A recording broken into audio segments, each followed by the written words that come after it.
You're listening to Two Bobs, conversations on the art of creative entrepreneurship with David C. Baker and Blair Enns.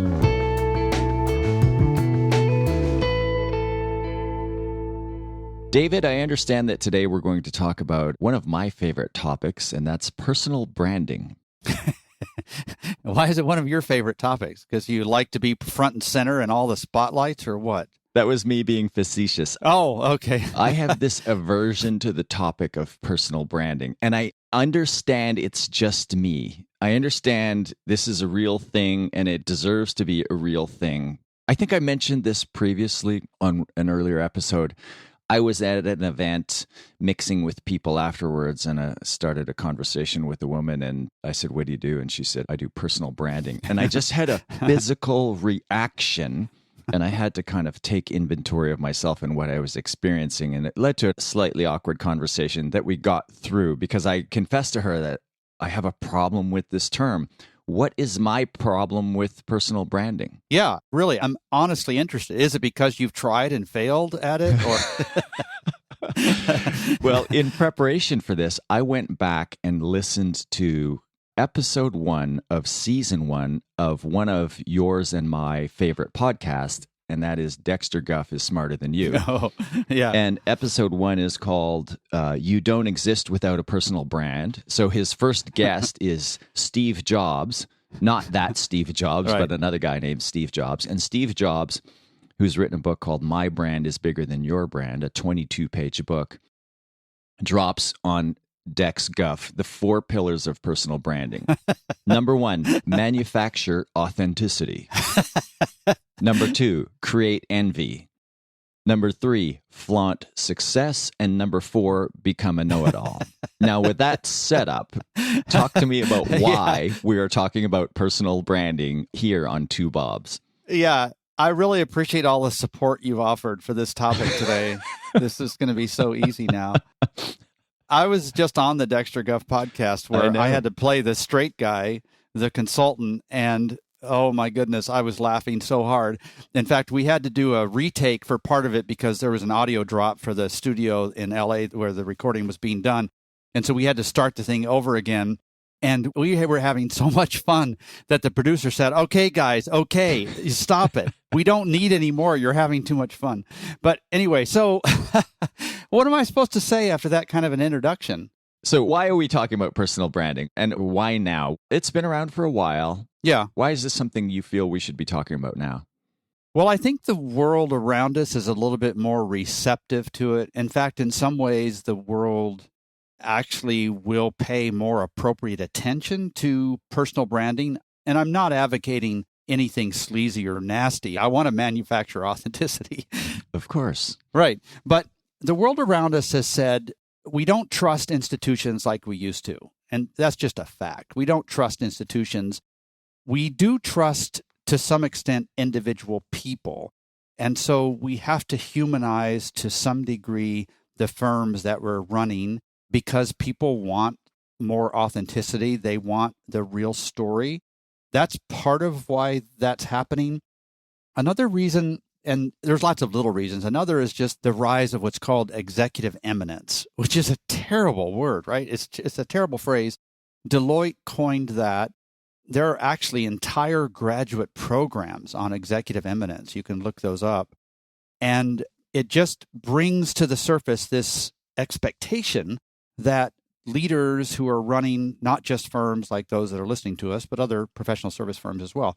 It brings to the surface this expectation that you are required to be a part of business development all the time. So in some ways, having a personal brand can facilitate that. Most of the new business stuff that you and I talk about a lot is really about creating a brand for the firm itself. But there is some element that has to be woven in there in some cases of a personal brand.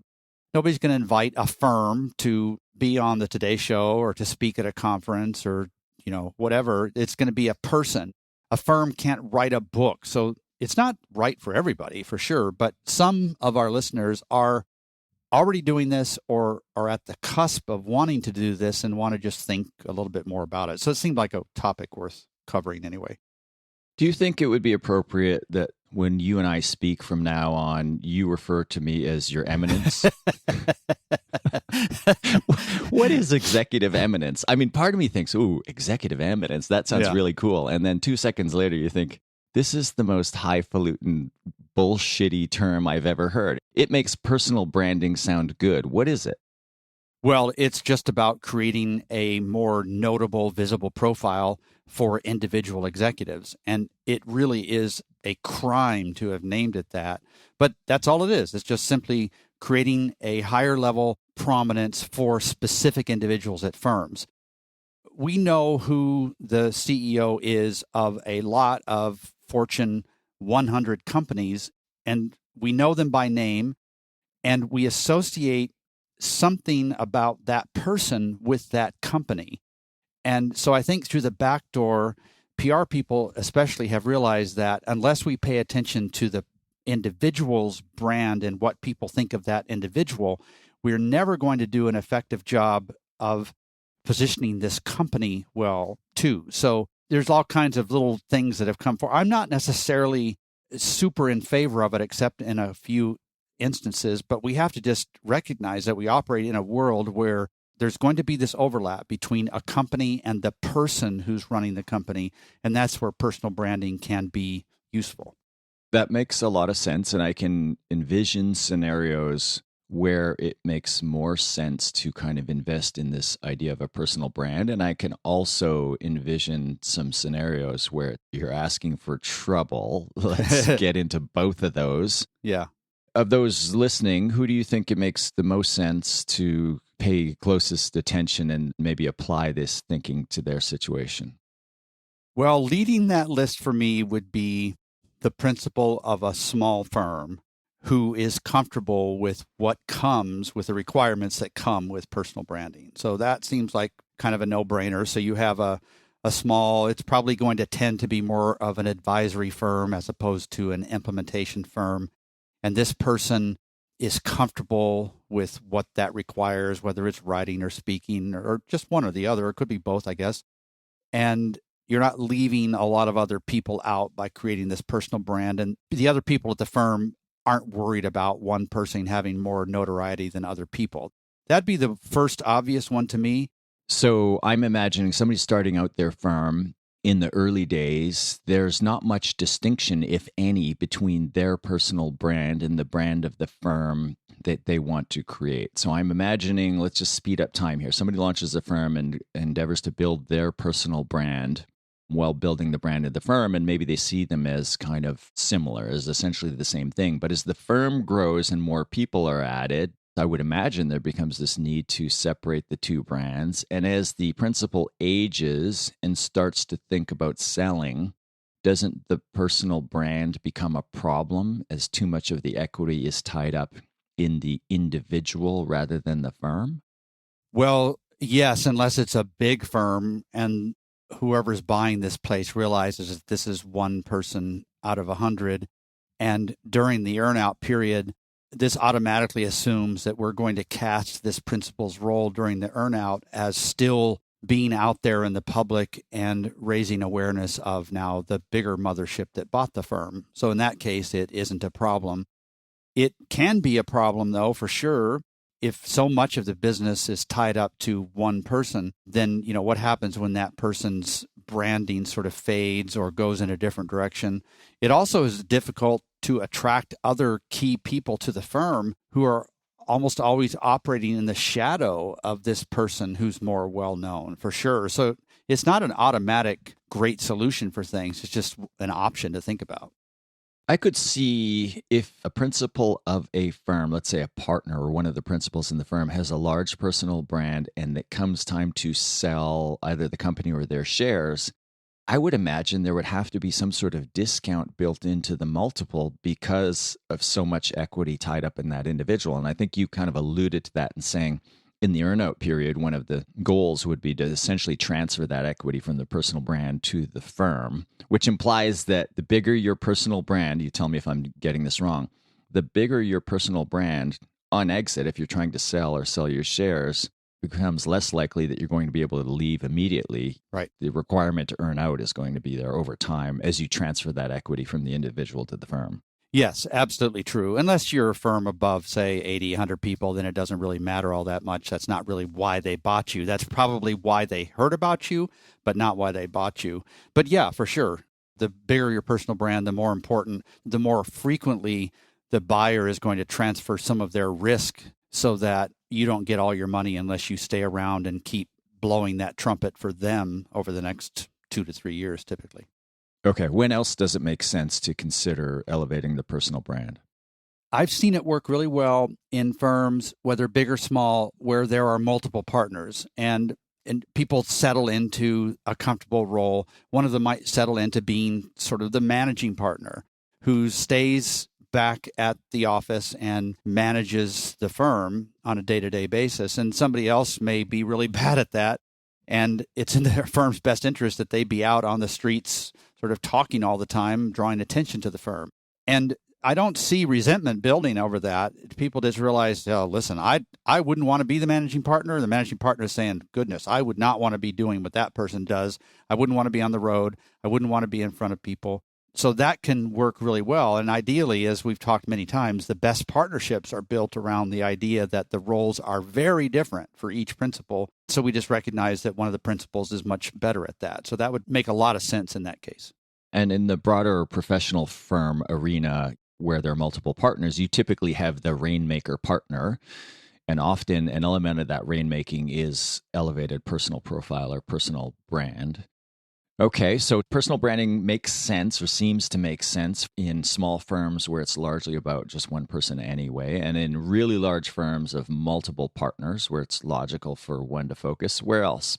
Well, I think this is one of the other things that's changed in the world around us, and that's that you don't see people staying in the field for 30 years like they used to. So they're looking for something to do next. And most of the time, that next thing emerges from something they have been doing. And so there's a little bit of carryover. You know, they'll dump 80% of what they've been doing, and then they'll build on 20% of what they've been doing.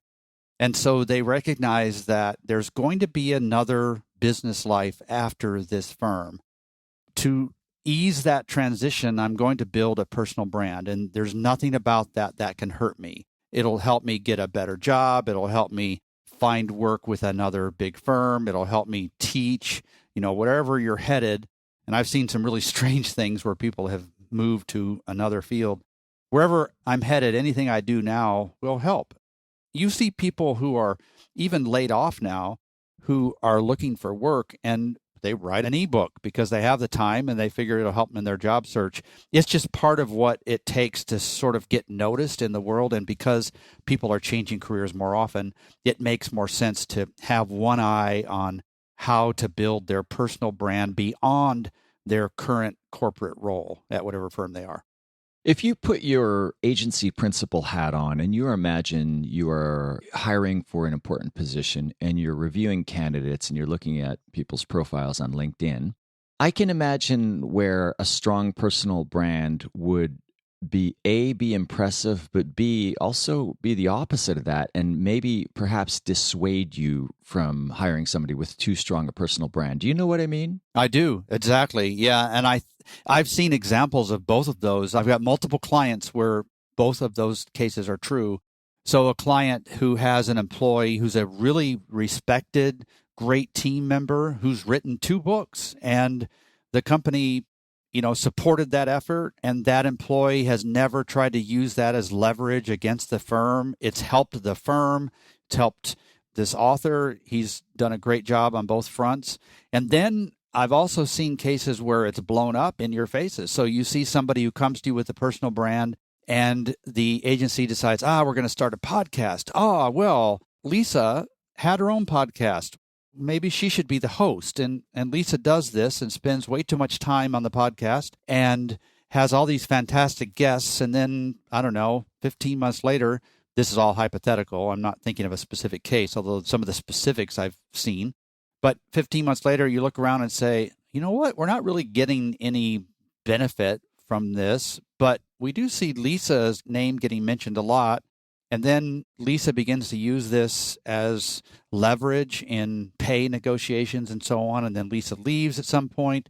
And then what happens to the podcast? So you can see both sides of this for sure. I don't think it's a slam dunk to think of personal branding for employees, but I also don't think we should police that. People really need to be able to pursue that on their own if that's what they'd like to do. But whether it's a benefit to the business, I think is not black and white. It can go either way. What about building a personal brand around something, characteristics, interests, values, etc., that don't necessarily tie to work? Is there any value in that? Just before we went live, we were talking about your dog. You were just at the vet, and I know you're an animal owner and you've had multiple dogs and you have all kinds of hobbies and interests in your life. Let's unpack the David Baker personal brand. Yeah, right. With a bad puppy right now. I can think of, just off the top of my head, lots of examples of people building. There's a guy I know who's prominent position in the agency world, and he's got a wine blog. Mm-hmm. Yeah. And I can think of many examples like that. A, it's a hobby, but B, it's part of the personal brand. I'm just saying, I observe this. I'm just throwing it out there. Do you have a point of view on this? I think it's great. You know, the only thing that gives me pause would be if it's political in nature. I think that could really backfire. But all this other stuff, I think it's great. I think we want employees who are well-rounded. We want to sort of spread the tentacles of influence out there. I would encourage that. Yeah, I think that's fantastic. And you see that everywhere. In fact, I think principals are really encouraging that because they're looking to impact their world, not just through the work that they're doing, but through the impact that individual employees can have as well. And I see more enlightened principals who are supporting those efforts, even if it's just giving them plenty of time during work to do the right things, and sometimes even, supporting it financially. But yeah, I think it's a good thing generally, although I would probably stay away from political involvement.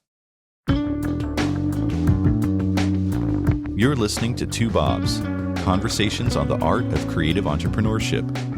Your hosts are David C. Baker of Recourses, author, speaker, and advisor to owners of expert firms, and Blair Enns of Win Without Pitching, the sales training and coaching program for creative entrepreneurs. For more information, go to twobobs.com. If you find this podcast helpful, please help us by telling a friend and rating us on iTunes. Thank you. Now back to David and Blair.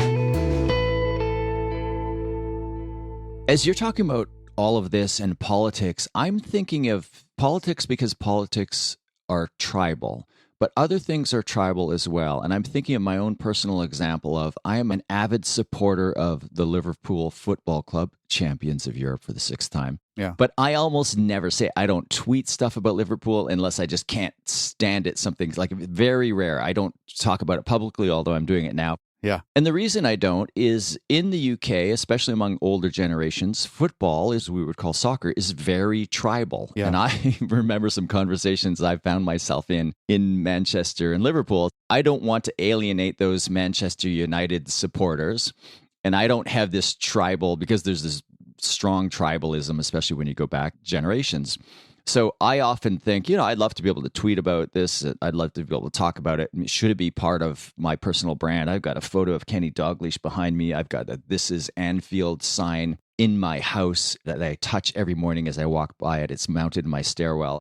It's actually got quite a big part of my non-working life, and I never talk about it because I don't know that should be part of the personal brand because it's a little bit tribal. Am I doing the right thing or the wrong thing?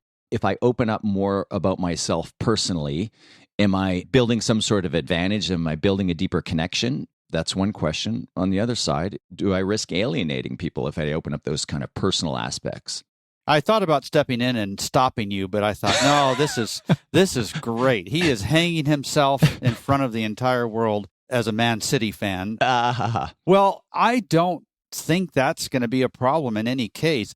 Every place I go, I make fun of their NFL team to them. It's just part of so I don't know. I don't think the NFL is as tribal as European football. Oh, it's not for sure. Yeah. Okay, so I'm not getting very good advice from you, but let's move on the list here. What's new? I do appreciate I've dragged you to many pubs around the world to watch Liverpool Football Club games, and I appreciate that you always come and seem to enjoy the game. Yeah. Okay, so moving on from Liverpool, European champions for the 6th time. Yeah. Never coming up again. Yeah. I've just lost 8% of our global listenership. Yeah. You've got a category of kind of natural outlets of personal branding. What do you mean by that? And then give us some examples. Yeah. So let's say somebody decides they want to do more of this, or they just want a gut check about whether what they are doing makes sense. For me, I think my opinion for other people is that writing needs to be a part of it, even if it's not in a book, just writing wherever it lands somewhere. But after that, it can move in all kinds of different directions. You could have a podcast for your firm, and more of our clients are doing that.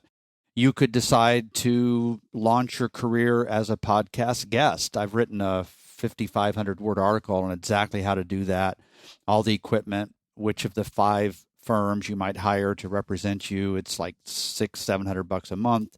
How you can hire Marcus to be your producer. Right. Yeah. And a lot of our clients have done that. You might have a book in you. You might decide to do that. You might have a really active speaking career. I'm in a Facebook group of 450 speakers, and they take it very, very seriously. These folks do it professionally. That's what they do for a living. That's all they do for a living. So those would be the outlets if you want to create a personal brand.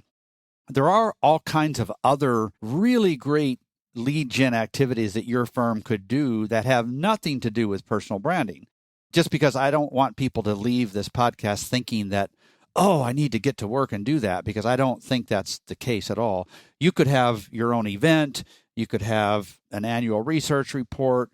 You could have really a great active email marketing campaign, none of which require personal branding. So it's just more of a choice. It's more of an outlet if that strikes you as something that makes sense for you. You just have this itch to do that, or you feel like your firm is at this place where maybe you're thinking about a transition in a few years down the road, and you think, I need to start building my personal brand because that will live on even after the firm isn't there. Yeah, so speaking, podcast, both sides of the mic, that kind of thing. I'm still really uncomfortable with this topic. And, as I often use this to get free consulting advice from you, I'm going to continue to talk about my business here, because last week I looked at the next iteration of the Win Without Pitching website, and it's got me all over it. It's Blair, Blair, Blair. This is a scaled up company where I've got an incredible coaching team, and I really want it to be less about me. I don't do coaching anymore. I still do training. Mm-hmm. And with the marketing team, they pushed back and said, no, we've done the research. We've talked to all of these people. You're essentially the bait. You're what draws people in. Mm-hmm. And so when I look at the homepage of the new website, it's like, there's so much me, it makes me sick. And then their attitude is, no, once you get past the homepage, it's less about you. Blair starts to disappear. This is a small business. I'm the person who does this podcast with you, and I've written a couple of books. But I still, even in a small business like Win Without Pitching, that line between should the brand be the company or should it be personal, it's just, I'm really uncomfortable with it. I understand some of the reason behind it. Give me some magic words, some guidelines, some magic wisdom, Your Eminence, that can help me understand when I should ratchet up my personal brand and when I should ratchet it down and focus on the company brand. Yeah. My answer for that is, I think the firm that's working with you has apparently discovered the same thing that I would say, and that's that your clients and prospective clients want to see you in that role. They want to work with somebody who is comfortable in that skin and is well known. That's part of the win for them. They just don't know any better yet.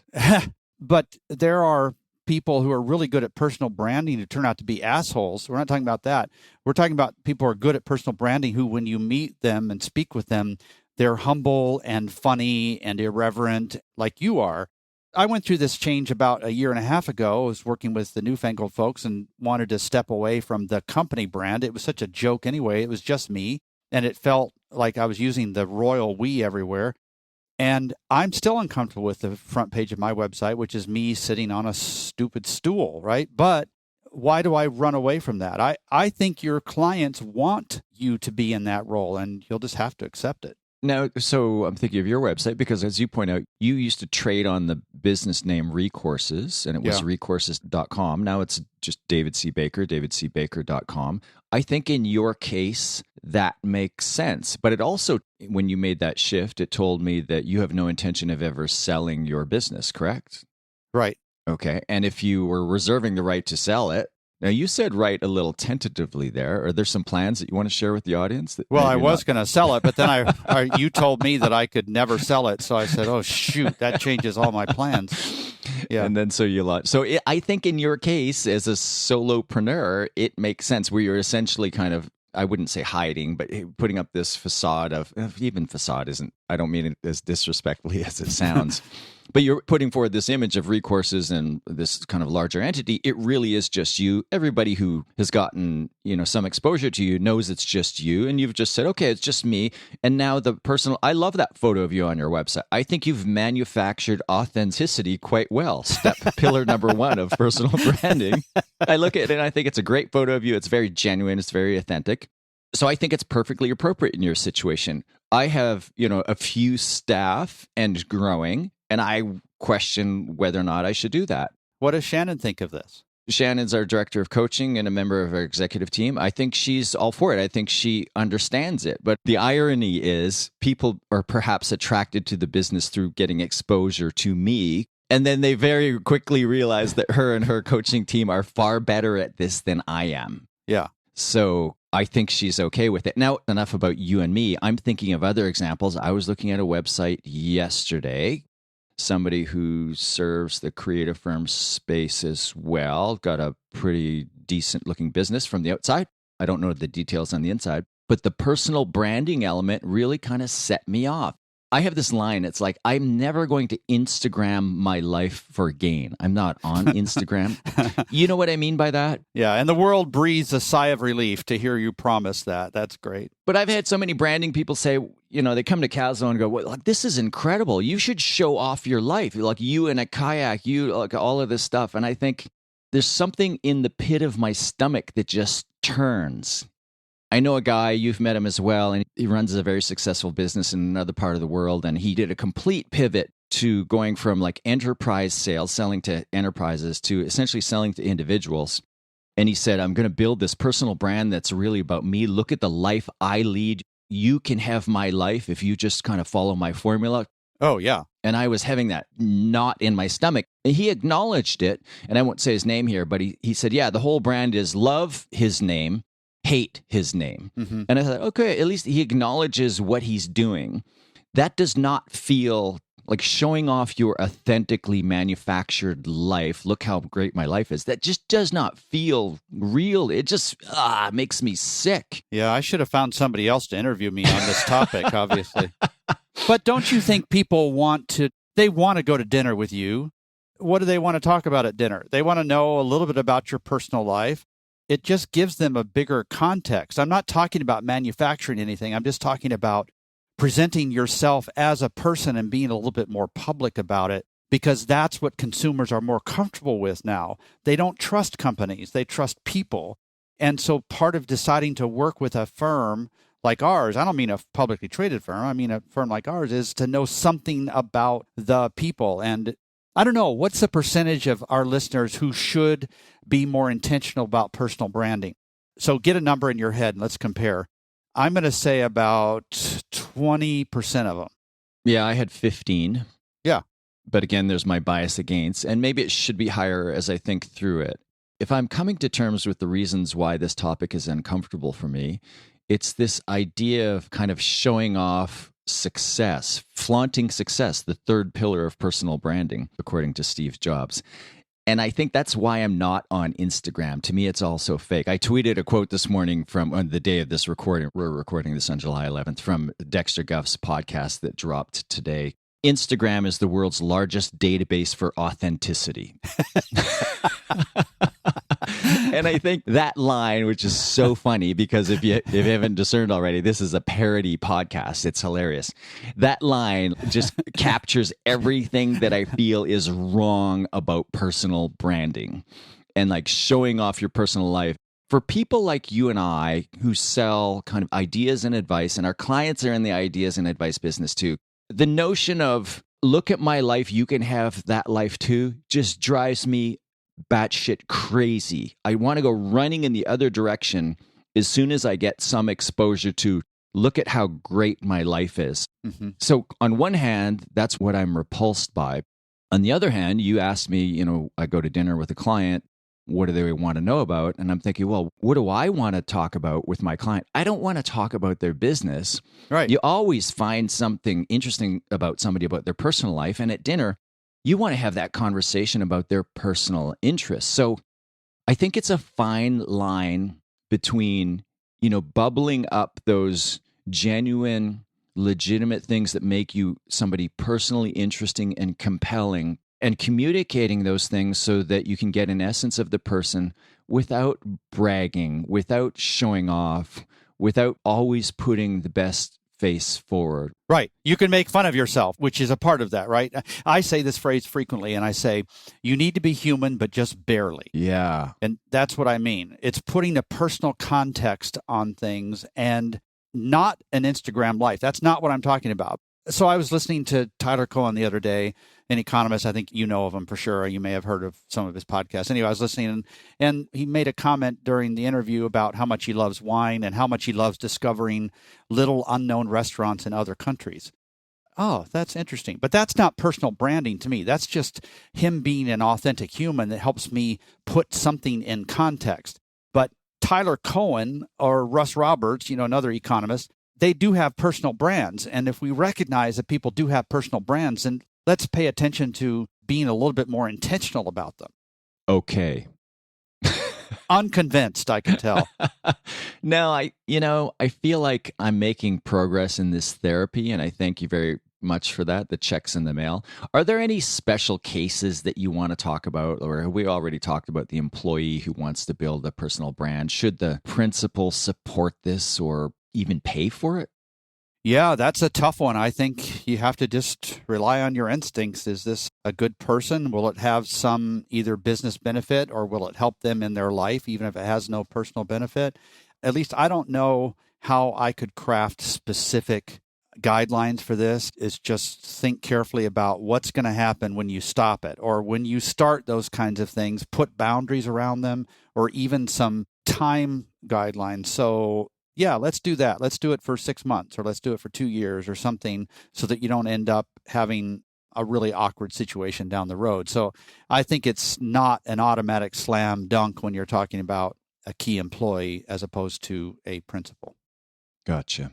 All right. If people want to explore this in more detail, I suppose we can post some links in the show notes. There's definitely, I would recommend you listen to episode 1, season 1 of Dexter Guff is Smarter Than You. And the topic of that one is you don't exist without a personal brand. And the guest is Steve Jobs, not that Steve Jobs. Any other resources you would point people to? Yeah, probably a client of mine, Hinge Marketing, has developed a lot of research around the visible expert and how it helps a firm for those experts to be visible. See, that's a great label, the visible expert. Right, as opposed to executive eminence, which is the worst label in the world.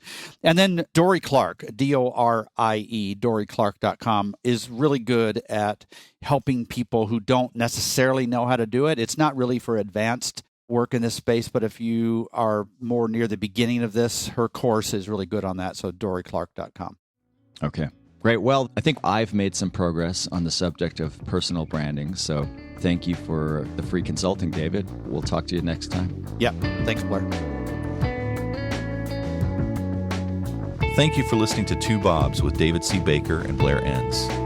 Subscribe and learn more at twobobs.com. That's the number 2, BOBS.com.